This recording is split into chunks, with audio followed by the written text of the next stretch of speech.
बिस्मिल्लाहिर्रहमानिर्रहीम। अस्सलाम वालेकुम viewers, welcome to the channel. आज हम चैप्टर नंबर 17 इलेक्ट्रॉनिक्स के कॉन्सेप्चुअल क्वेश्चंस को डिस्कस कर रहे हैं। तो आइए क्वेश्चन नंबर 4 को डिस्कस करते हैं। Question number 4, how NPN and PNP transistor works. Question है कि एनपीएन और पीएनपी ट्रांजिस्टर कैसे काम करते हैं। तो NPN transistor and PNP transistor ये दो बाइपोलर जंक्शन ट्रांजिस्टर की टाइप्स हैं। एनपीएन ट्रांजिस्टर में एक पी टाइप मटेरियल को दो एन टाइप मटेरियल्स के दरमियान सैंडविच किया जाता है, जबकि पीएनपी ट्रांजिस्टर में एक एन टाइप मटेरियल दो पी टाइप मटेरियल्स के दरमियान सैंडविच होता है। इन दोनों ट्रांजिस्टर के सिंबल्स भी नीचे दिखाई दे रहे हैं। सिंबल्स में आप देख सकते हैं कि एक एरो हेड लगाया गया, ये एमिटर टर्मिनल पर लगाया जाता है।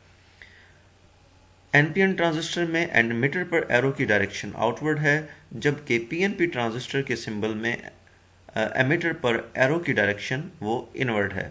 ये एरो की डायरेक्शन इन ट्रांजिस्टर की वर्किंग के दौरान, इनकी बायसिंग के दौरान इनमें कन्वेंशनल करंट की डायरेक्शन को इंडिकेट करती है। इन ट्रांजिस्टर की वर्किंग को समझने के लिए पहले हम ये देख लेते हैं कि इन ट्रांजिस्टर को बायस कैसे किया जाता है। बाइसिंग करने से मुराद बैटरी का कनेक्शन है। स्टूडेंट्स, आप जानते हैं कि बैटरी के दो टर्मिनल होते हैं, पॉजिटिव और नेगेटिव, जबकि एक ट्रांजिस्टर एनपीएन हो या पीएनपी, इनके तीन टर्मिनल्स हैं, एमिटर, बेस एंड कलेक्टर। तो इनकी बाइसिंग करने के लिए हम किसी एक टर्मिनल को कॉमन ले लेते हैं। फॉर एग्जांपल इस केस में हम बेस को कॉमन लेंगे।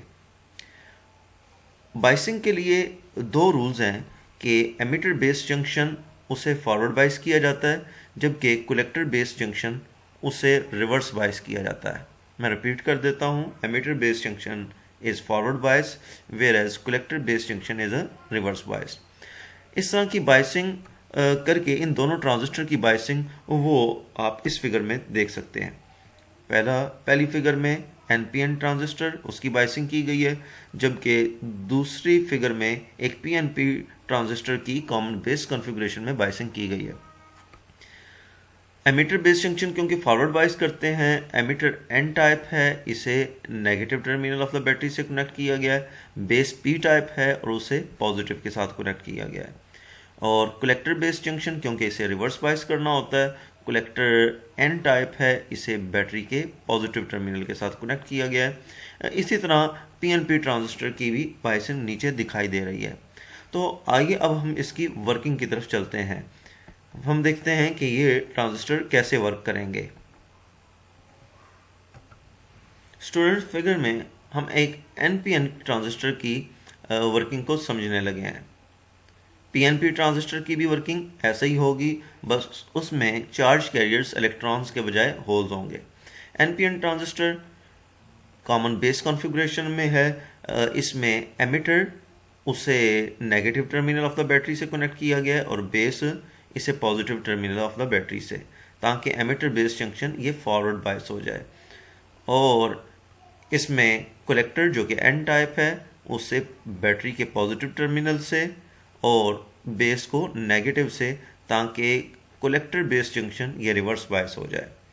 इस तरह के कनेक्शन करने से क्या होगा, एमिटर जिसमें मेजॉरिटी चार्ज कैरियर्स इलेक्ट्रॉन्स हैं, ये फॉरवर्ड बायस करने की वजह से बैटरी के इस नेगेटिव टर्मिनल की वजह से ये रिपेल होते हैं और ये इलेक्ट्रॉन एमिटर से बेस की तरफ फ्लो करते हैं।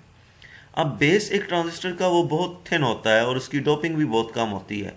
थिन होने की वजह से ये ज़्यादातर इलेक्ट्रॉन्स ये बेस में से गुजर कर आगे कलेक्टर की तरफ चले जाते हैं। चंद इलेक्ट्रॉन वो बेस के अंदर होल्स के साथ रिकम्बाइन करेंगे और होल्स के साथ मिलने की वजह से बहुत थोड़ी सी करंट होगी, बहुत थोड़े से इलेक्ट्रॉन ये एमिटर से बेस की तरफ फ्लो करते हैं, लिहाजा बेस करंट थोड़ी होती है। जबकि ज़्यादातर इलेक्ट्रॉन्स वो कलेक्टर की तरफ चले जाते हैं। कलेक्टर की तरफ इसलिए ज़्यादातर चले गए हैं, एक वजह तो बताइए आपको कि वो थिन होता है, और दूसरी रीज़न कलेक्टर उसका वोल्टेज बेस के निस्बत ज़्यादा हाई होता है, क्योंकि वो रिवर्स बाइस किया गया होता है। आप देख सकते हैं कि कलेक्टर रीजन इसको रिवर्स बायस करने के लिए पॉजिटिव टर्मिनल से कनेक्ट किया गया है। यहाँ बेस भी पॉजिटिव है, लेकिन इसका वोल्टेज ज़्यादा है, ये ज़्यादातर इलेक्ट्रॉन को अपनी तरफ अट्रैक्ट कर लेगा।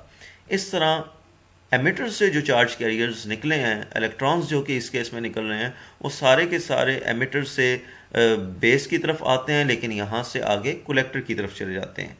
तो emitter current is equal to base current and collector current.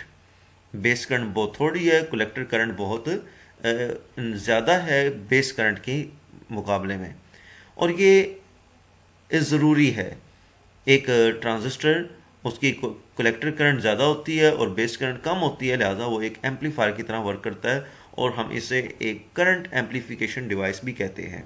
तो स्टूडेंट्स, यही वर्किंग हमने यहाँ लिखी भी है, बताई है।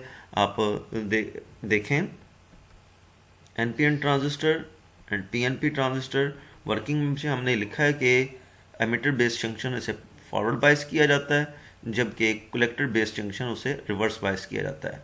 फॉरवर्ड बायसिंग की वजह से एमिटर बेस जंक्शन इसकी रेजिस्टेंस कम होगी, मेजॉरिटी चार्ज कैरियर्स फ्लो करेंगे एमिटर से बेस की तरफ। Majority charge carriers NPN transistor के केस में इलेक्ट्रॉन है, जबकि पीएनपी ट्रांजिस्टर के केस में होल है। बेस थिन है, लाइटली डोप है, लिहाजा बेस करंट कम होगी। Collector base junction reverse bias किया गया, लिहाजा कलेक्टर करंट ज़्यादा होगी और ट्रांजिस्टर एक करंट एम्पलीफिकेशन डिवाइस के तौर पर वर्क करेगा। ओके स्टूडेंट्स, उम्मीद है आपको इसकी वर्किंग समझ आ गई होगी। Thanks for watching. If you like this video, share with your friend.